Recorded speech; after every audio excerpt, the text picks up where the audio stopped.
Should you buy this? Well, I did, and it depends. I recently made a video about installing this Bluetooth adapter, which is made for replacing your AUX connection with the wireless Bluetooth one.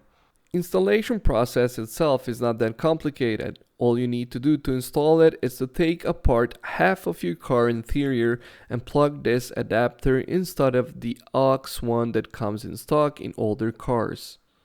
Also, you need to strip the wires and connect it to the power as well. After you do all that, you are free to connect the Bluetooth adapter with your phone and put on some music to enjoy.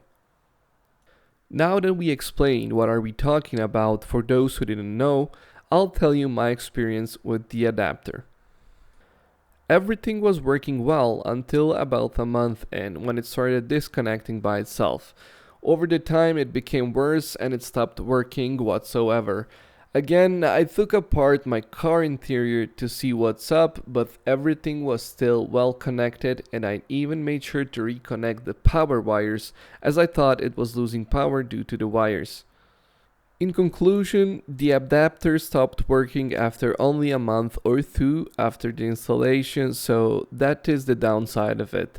Maybe it was just my case and my experience, but I would love to hear from other people about their experiences with this adapter as well. The good thing is that the adapter is really cheap to get, so even if it breaks every now and then, you can just get another one and enjoy the full potential of your car speakers and lose less quality instead of those Bluetooth FM transmitters that sound like this.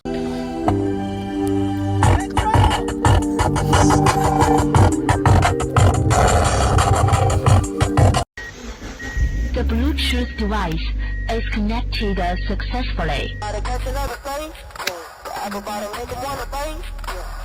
wanna have a good night. I just wanna have a good night. Hold up.